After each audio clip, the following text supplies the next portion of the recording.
E se eu te perguntasse o que você sabe sobre um dos instrumentos mais queridos do mundo?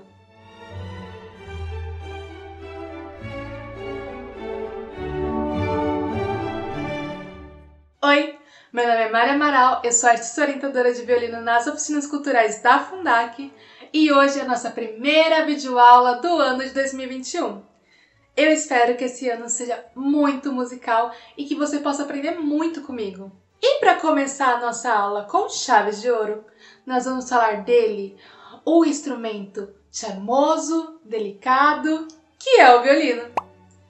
E eu já quero começar essa aula desmistificando uma coisa muito importante, hein? Não se tem registro de quando e onde foi criado a família do violino, a família das cordas friccionadas. Mas há muita teoria em cima disso.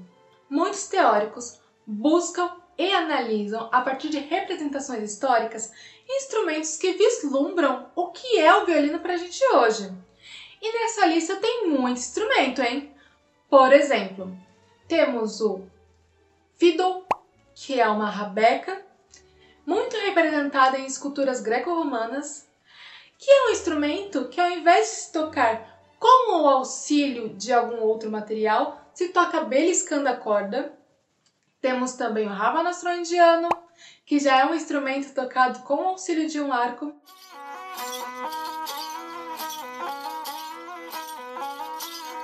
E também o CRWTH, que é um instrumento europeu, muito semelhante à maneira que a gente toca o violino hoje.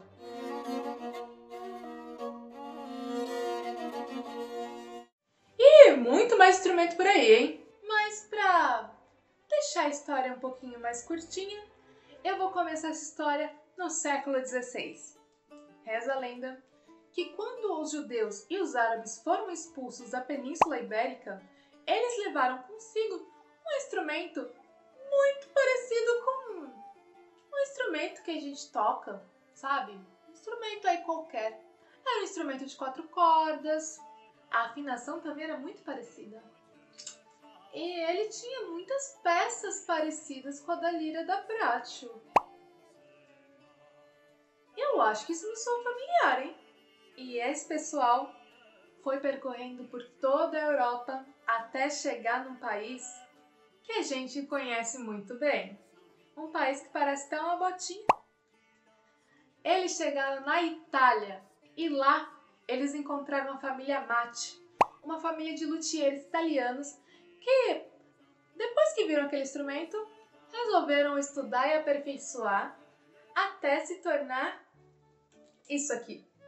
De fato, o modelo do nosso amiguinho aqui não ficou só por conta da família Amati, mas também teve a influência de mais duas pessoas, Guarneri e Stradivari. Os dois também eram luthiers italianos e também são responsáveis pelos violinos mais caros do mundo.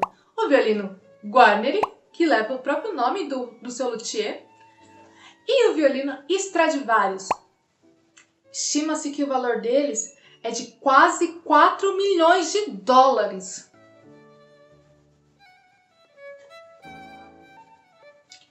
Queria tanto dinheiro desse na minha conta. Mas voltando à nossa história, parece que nosso amigo violino não era lá um instrumento muito fino, muito elegante, muito aceito.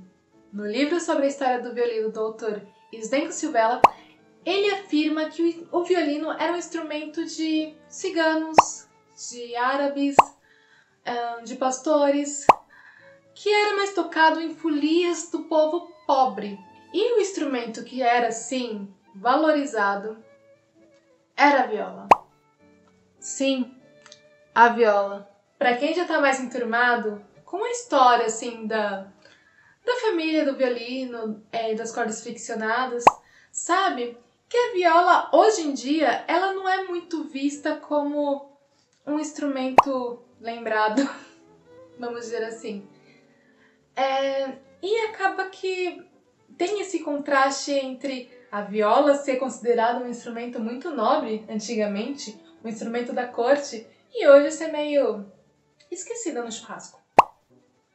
Viu? Os humilhados serão exaltados, viola. O mundo dá voltas. Mais intrigas à parte, eu tô falando muito sobre cordas friccionadas, família do violino, viola.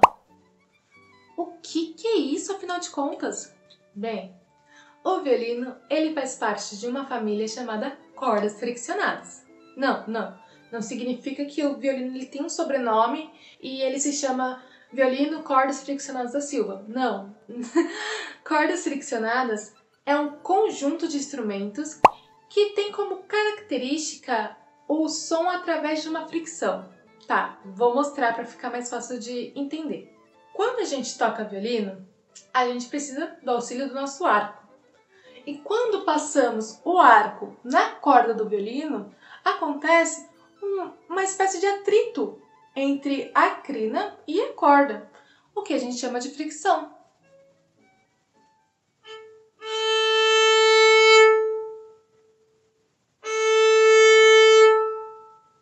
Agora deu para entender o que é corda friccionada? E o nosso violino participa dessa família junto com outros instrumentos. Temos a viola, que é um instrumento um pouquinho maior que o violino e com as cordas diferentes. Tem também o violoncelo, que é um instrumento que você precisa tocar ele sentado, porque ele é posicionado no chão. Também tem um timbre diferente, cordas diferentes. E o contrabaixo, que é um instrumento bem grandão.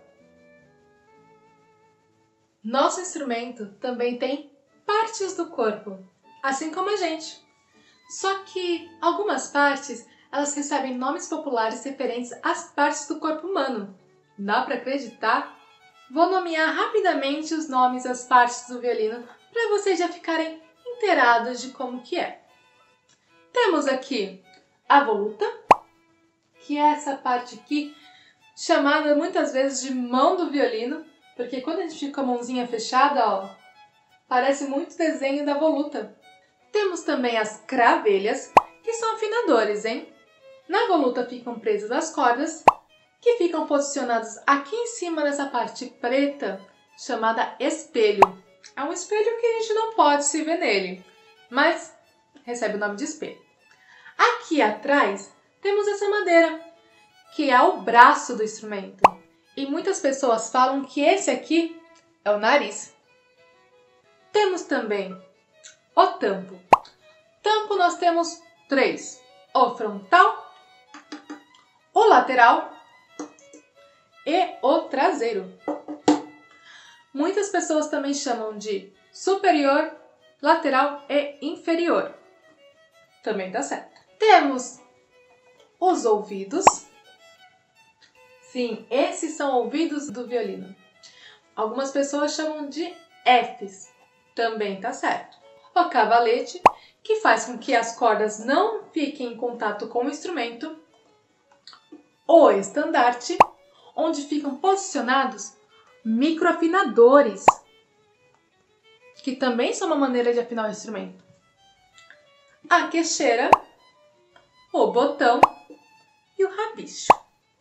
Nosso instrumento também tem uma parte muito importante, chamada alma. Alma é uma madeirinha que se encontra lá dentro do instrumento. Se você tiver um violino, você pode facilmente visualizá-lo olhando dentro do ouvido do instrumento. É engraçado falar isso. Olhar dentro do ouvido do instrumento. Enfim, sem a alma, o nosso instrumento não faz som, porque ela é responsável por fazer com que a vibração da corda passe por toda a caixa de ressonância. Ela realmente é muito importante. Temos também o arco, que serve para a gente tocar no violino, a espaleira, que serve como um apoio para o corpo, e o breu, que é uma resina que a gente esfrega na crina do arco, fazendo com que ele fique bem sequinho e cause esse atrito. Ufa! Eu acho que eu falei demais. Falei sobre a história, falei sobre a família, as partes, até mesmo algumas pecinhas que são complementares para a gente tocar esse instrumento. Acho que eu vou ficando por aqui. Espero vocês na próxima aula. Ó, lembrem-se, hein? Ainda estamos em período de pandemia, então todo cuidado é necessário. Espero que fiquem bem. Um beijo e tchau, tchau!